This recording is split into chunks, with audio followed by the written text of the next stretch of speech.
우리 하나님께 영광과 박수 올리겠습니다. 할렐루야. 옆 사람과 인사하겠습니다. 주님이 이 자리에 함께 하십니다. 믿으십니까? 명절 잘 보내셨나요? 아유, 아멘 하시는 분도 있는데, 지금 골병 들으셔가지고, 팔도 못 드시는 분들도 계시네요, 지금. 아유, 이게 추석이라고 온 가족이 함께 모여가지고, 이제 맛있는 음식도 해 먹고 참 좋은데, 남자들은 즐거울 수 있는데, 여성분들은, 아유, 얼마나 힘들어 하시는지. 네. 저희 부모님은 저희 가족이 온 걸 바랍니다. 왜냐하면 저희 아내가 며느리니까 부려 먹을 수 있거든요. 그래서 장도 안 봐놔요. 장을 이제 다 이게 오면, 자, 장 보러 가자. 그래도 감사한 것은 저희 카드로 보자고 하지 않으세요. 카드를 주세요. 그래서 장을 다 보고 열심히 만들어놔요. 그러면 이제, 예, 우리 사이가 오거든요, 여동생이. 그러면 거기에 다 갖다 줘요. 그러면서 이제, 아이고, 힘들어라 하면서 이제 몸이 녹초가 되셔가지고, 힘드셔가지고, 아유, 너네 언제 가니? 이걸 할 거 가져요. 애들이 뛰어놀고 하니까, 저희 이제, 손주가 저 포함해서 5명이라 되니까, 저희 가족 포함해서 손주가, 엄두가 안 나는, 집이 넓으면 참 좋겠지만, 넓지가 않으니까, 미어 터지니까, 뭐, 엄마도 힘든 거예요. 그래서, 언제 가니? 물어보면, 네, 저녁에 가겠습니다 하면, 아유, 아쉬워서 어떡하냐 하면서, 애들한테 용돈 한번 쥐어주고, 잘 가거라 하고, 이제 빨리 보내버리고 있어요. 제가 이 얘기하는 이유가 있겠죠. 우리 하나님은 우리가 찾아올 때에 반갑게 맞이해 주시는데, 떠난다 하면 부모는 힘들어서 나가라고 하는데, 우리 주님은 가라는 말을 안 하세요. 믿으십니까? 우리 주님은 가라고 절대 말 안 하세요. 하지 마, 제발. 좀 더 있다가. 계속 있으면 안 되겠니? 간절하게 우리에게, 우리와 함께 하기 위해서, 어떻게 하면 나와 함께 놀자, 나와 함께 교제하자 하며, 우리를 애타게 부르짖고 기도하면서 우리가 함께 하기를 원하신다는 사실입니다. 그런데 주님께서는요, 우리는 때때로 잘난 형제, 못난 형제 있으면 비교하고, 때로는 좀 이런 말하고 그런데, 야, 선물이 뭐 이렇게 하냐, 노골적으로 얘기하시는 분도 있고, 용돈이 요만큼밖에 안 가져왔냐 하며 차등으로 비교할 수 있어요.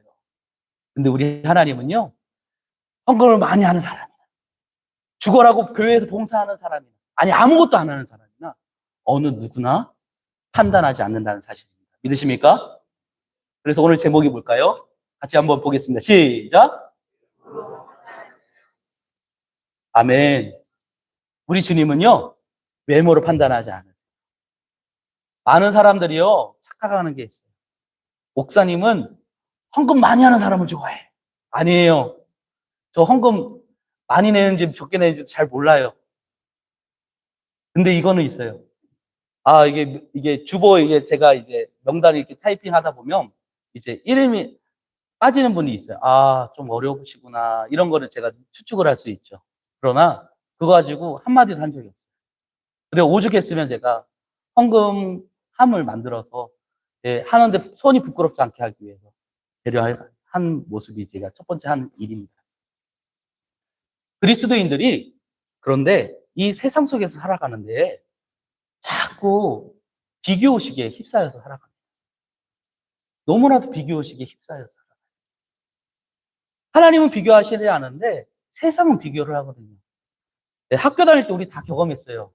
1등부터 꼴등까지 등수를 매겨서 이름을 붙여버립니다. 그래서 아유, 얘는 잘하네 하면서 박수 쳐주고, 야, 우리 반에서 전교 1등 나왔던다, 박수 쳐주자. 못하는 애들은 뭡니까? 뿐만 아닙니다. 군대 안에서도 강제로 징집돼서 끌려왔는데 특급 전사 안 받으면은 외박도 뭐 외출도 자제하고, 요즘에는 깜짝 놀랐어요. 이번 여름에 원래 자연스럽게 2등병부터 병장까지 승진을 시켜줬어요. 진급을 시켜줬어요. 아니에요. 이제 그 능력이 약간 역량이 없으면, 이런 말 하고 그러지만 전역할 때 2등병으로 전역할 수도 있는 비극이 있다는 거예요. 충격이죠. 다들 오모하죠. 왜 그러냐? 진급시키면 월급 올려줘야 되거든요. 월급이 세잖아요.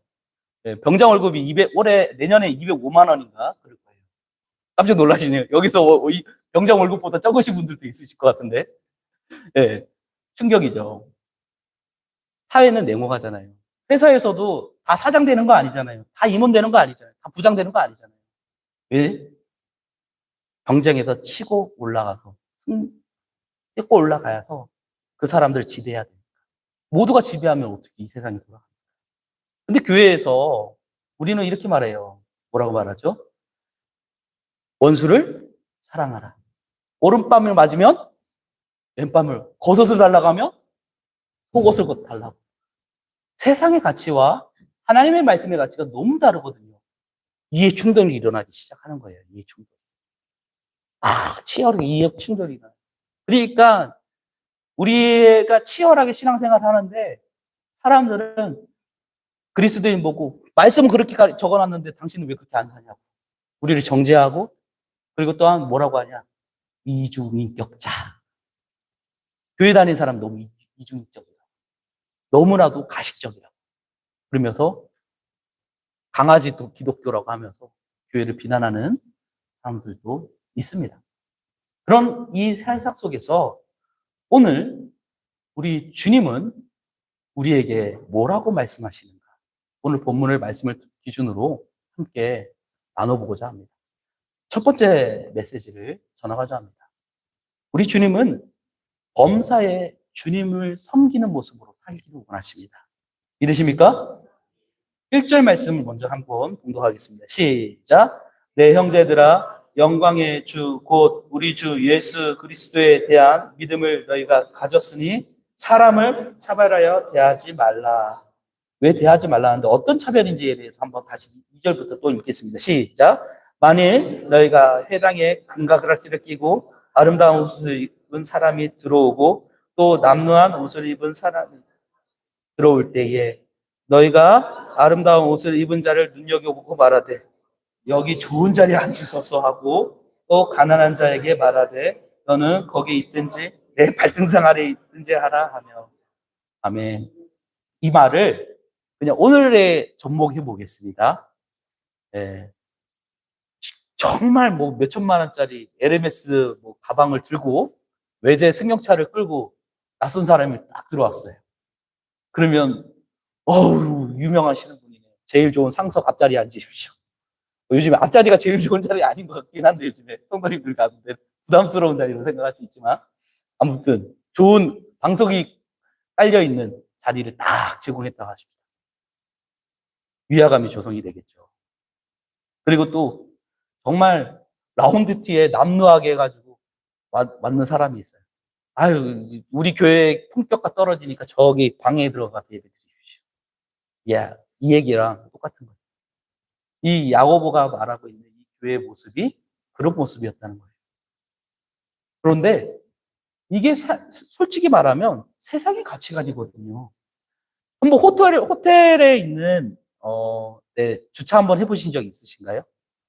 제가 부교육자 시절에 16만 원짜리 저녁 디너를 신라호텔에서 먹은 적이 있어요. 그때 교회 승용차를 교회 봉고차를 들고 스타렉스를 끌고 딱 갔는데 제가 내 앞에 있는 사람은 검정 색깔 외제차였거든요. 그냥 앞에 가서 그냥 문을 열어주고 발레바퀴는 서로 해주겠다고 앞에서 기다리고 있는데 저한테는 겨울 살짝 내려보라고 한 다음에 저기 밑에 지하주차장으로 넣으시면 됩니다. 저한테 말도 안 해요. 그냥 지하주차 넣으라고 해요. 세상의 가치관이 이런 거더라고요. 근데 교회가 이런 모습이 보이면 되겠냐는 거예요. 세상이 하지 못할 일을 우리가 해야 되는데 교회 안에서도 세상의 가치관이 그대로 남겨져 있다면 우리는 교회로서의 영향력이 결여된 정말 세상을 변화시킬 수 있는 빛과 소금의 역할을 감당하지 못하는 정말 소금이 그 맛을 잃으면 무엇으로 짜게 하리요? 다만 밖에 던져져 사람들에게 밟힐뿐이죠. 다시 말해서 세상에 지탄받는 그리스도인이 된다라고 성경은 말씀하고 있습니다. 그러면 우리는 이런 문제를 어떻게 해결할 수 있을까요? 바로 주님께 대하듯이 옆 사람을 바라본다면 이 문제는 쉽게 해결됩니다. 한때 한 10년 전부터 우리나라에 갑질 이런 말이 너무 많았어요. 왜 갑질이라는 말이 왜 나올까요? 갑질이 누군가를 옆 사람을 지배하고 싶기 때문에, 부려먹고 싶기 때문에. 또한 한 4, 5년 전부터 떠오르는 단어가 있었어요. 가스라이팅. 그래서 이제 아예 표준어 사전에 가스라이팅이라는 말이 설명이 돼 있어요.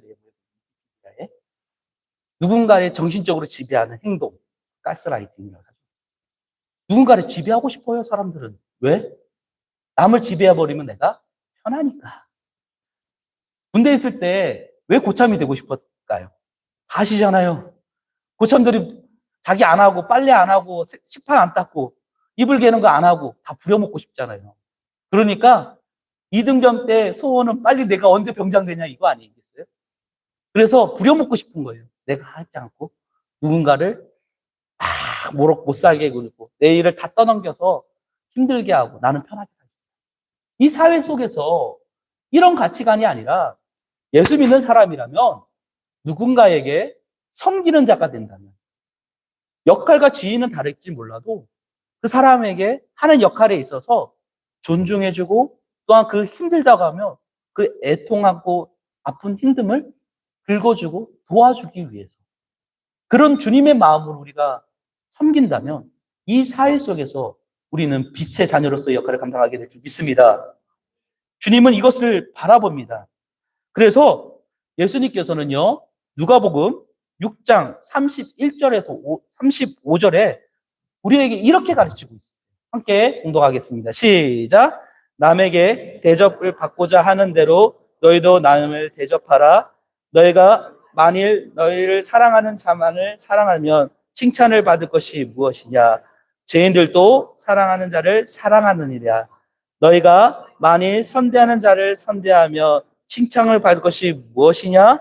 죄인들도 이렇게 하느니라. 너희가 받기를 바라고 사람들에게 구워주면 칭찬을 받을 것이 무엇이냐? 죄인들도 그만큼 받고자 하여 죄인들에게 구워주느니라. 오직 너희는 원수를 사랑하고 선대하며 아무것도 바꾸지 말고 구워주라. 그리하면 너희 상이 클 것이요 또 지극히 높으신 아들이 되리니 그는 은혜를 모르는 자와 악한 자에게도 인자하시느니라. 아멘. 남을 대접하고 섬길 때에 하나님이 우리에게 주시는 직함이 있어요. 그 직함이 뭐냐? 지극히 높으신 이의 아들이 되리니라고 말합니다. 우리가 예수 믿고 하나님의 자녀 됐다 하는데 그 간격이 너무나도 커요. 그 간격 속에 뭐가 있어야 되냐? 남을 대접하고 섬기는 모습이 있어야만이 그제야 비로소 높으신 이의 아들이 된다고 말합니다. 우리는 너무나도 구원을 하찮게 여깁니다. 예수를 믿으면 하나님 자녀되고 구원받습니다. 너무나도 이 문장 안에 너무나도 빈 게 너무 많아요. 그 안에 포함하고 있는 이런 세부적인 일들을 그리스도인이라 하면서 감당하지 못하자 세상은 우리를 하여금 엑스 기독교라고 하며 우리로 하여금 이중 인격자라고 말하며 우리로 하여금 하나님의 자녀로서의 역할을 감당하지 못함으로 하나님의 이름을 우리를 구원하신 예수 그리스도의 이름을 우리의 삶을 때문에 모독하는 일들이 벌어지게 된다는 사실입니다.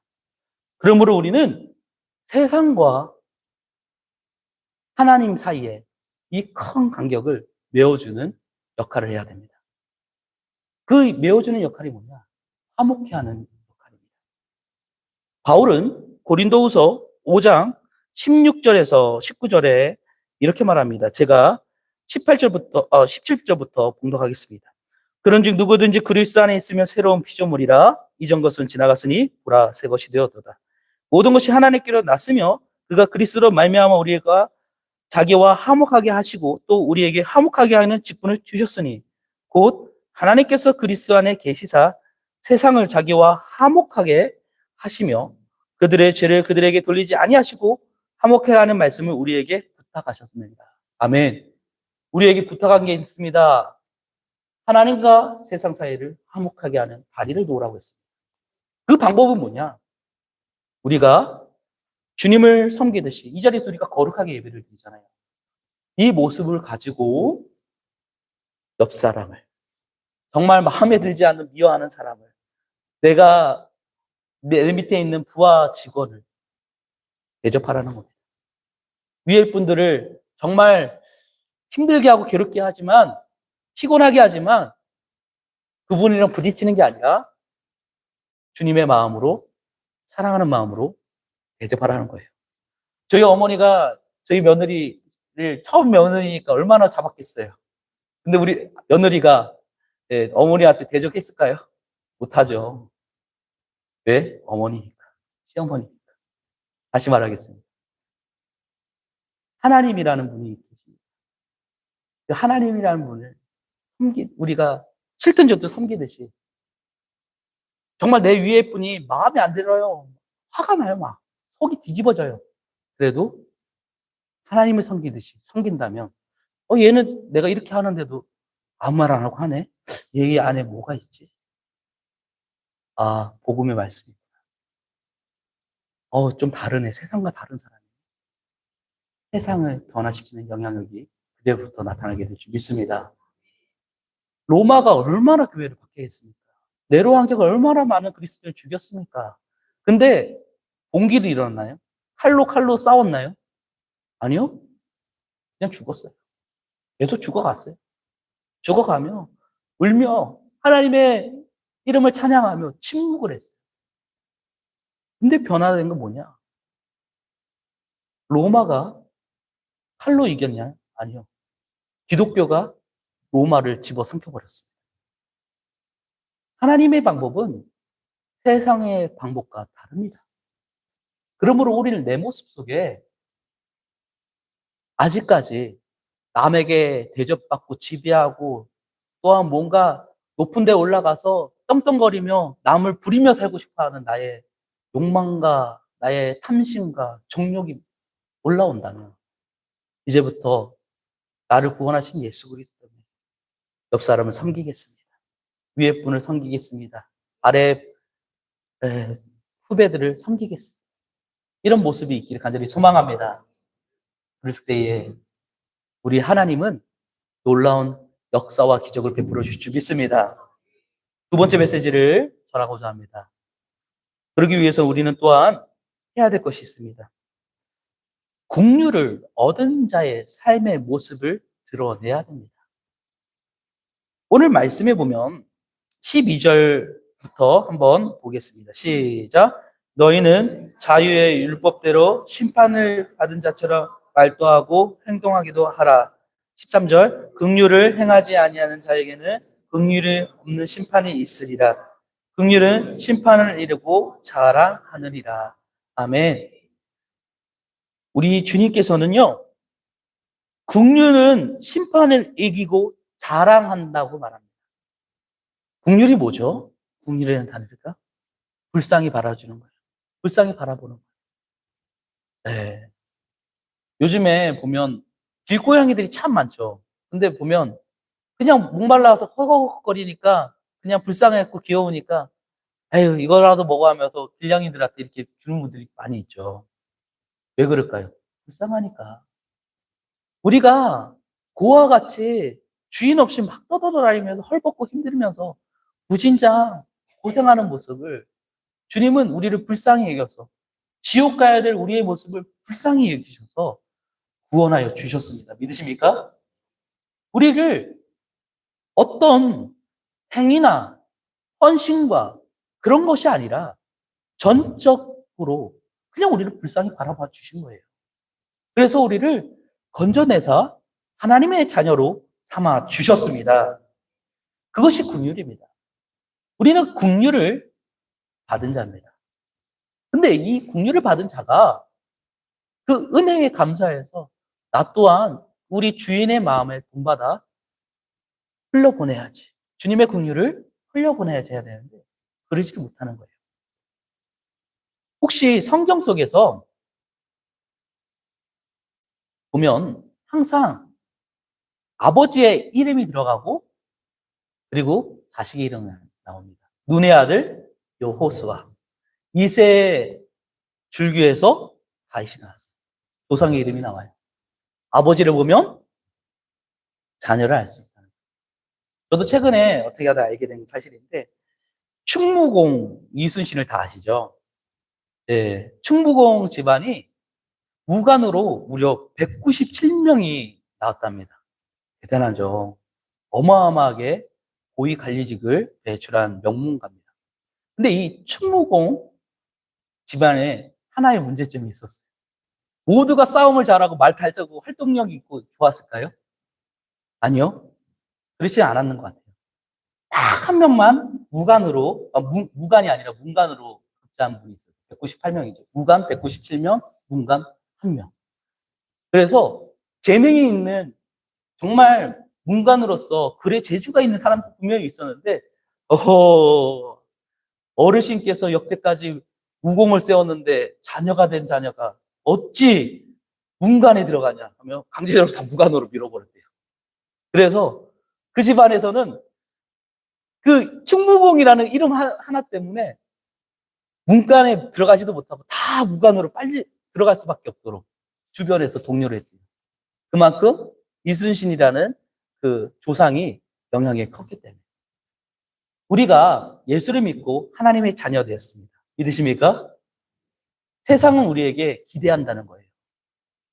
너네 하나님의 자녀인데, 너네 아버지가, 영적인 아버지가 그렇게 긍휼이 많으신데, 너희는 왜 이렇게 용서함이 없냐? 너희는 어떻게 외모로 사람을 판단하고, 세상의 가치관과 질서로 똑같이 너희가 긍휼함 없이, 자비함 없이 살아가냐? 지적한다는 거예요. 얼마나 안타까운 일입니까? 우리는 그러므로 늘 이 말씀으로 우리가 되새겨지기를 원합니다. 로마서 3장 24절에 보면 같이 한번 봉독하겠습니다. 시작. 그리스도 안 적혔네. 제가 읽겠습니다. 그리스도 예수 안에 있는 성령으로 말미암아 하나님의 은혜로 값없이 의롭다 하심을 얻은 자가 되었느니라. 아멘. 늘 우리는 긍휼을 입은 자를 기억해야 돼요. 하나님의 은혜로 값없이 의롭다 하심을 얻은 자가 되었느니라. 우리가 이것을 되새기면서 날마다 우리를 변화시켜야 돼요. 말씀으로 우리를 되새기면서 나는 하나님의 긍휼을 받은 자녀야. 아버지가 긍휼한데 나 또한 긍휼한 자가 되어야지.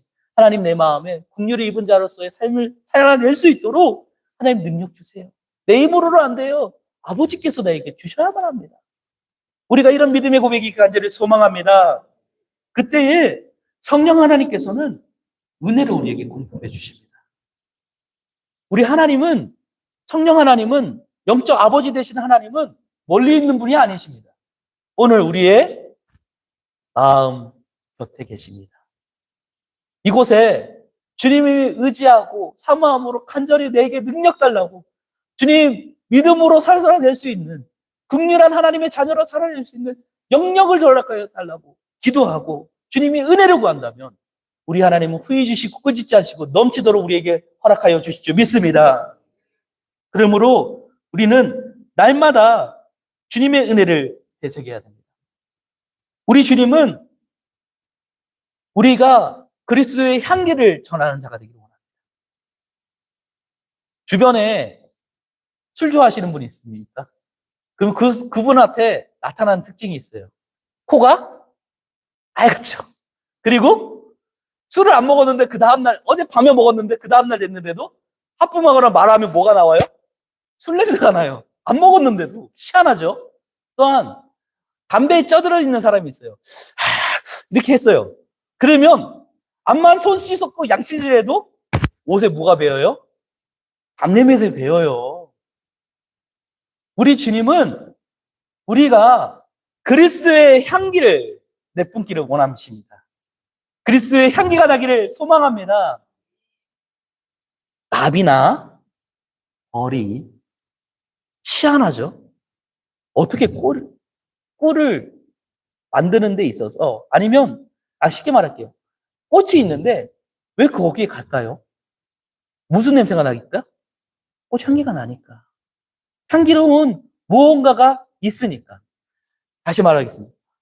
오늘날 그리스도인들이 세상과 다른 향기, 긍휼의 향기를 뿜어내면 나비나 벌이나 사람들이 몰려옵니다. 우리 교회 가운데에서도 그리스도의 향기가 뿜어져 나오면 이 자리에 말하지 않은 사람들이 미어 터집니다. 믿으십니까? 그렇다면 오늘 우리에게 소명을 주셨습니다. 우리가 정말 긍휼을 뿜어내는 사람이냐? 아니면 세상의 가치관을 가지고 내가 사람을 억압하고 짓누르고 나 편하기 위해서 살아가는 자냐? 그리고 또한 그 사람의 허물이 있으면 용서해 주지 않고 적나라하게 비판하고 정죄해서 갈기갈기 찢어서 망신창이로 만드냐? 오늘 우리의 모습에 악한, 정말 하나님의 성품이 아닌 정말 정욕적인 성품이 나온다면 우리 자신을 되돌아보기를 간절히 소망합니다. 이 말씀으로 마무리하기 원합니다. 마태복음 7장 1절에 3절 말씀입니다. 시작. 비판을 받지 아니하려거든 비판하지 말라. 너희가 비판하는 그 비판으로 너희가 비판을 받을 것이요 너희가 헤아리는 그 헤아림으로 너희가 헤아림을 받을 것이랴. 어찌하여 형제의 눈에 있는 티를 보고 내 눈에 속에 있는 들보는 깨닫지 못하느냐. 아멘. 그러므로 우리는 우리의 모습 속에 주님의 모습, 아버지의 그 긍휼하신 모습이 우리의 삶을 통해 흘러가서 정말 이 세상에 외모로 판단하고 사람의 능력으로 그 사람을 결정하는 이 시대 속에서 하나님의 성품으로 이 세상을 변화시키고 그리스도의 향기를 뿜어내므로 주님께 영광을 드리는 저희 모두가 되기를 간절히 소망합니다.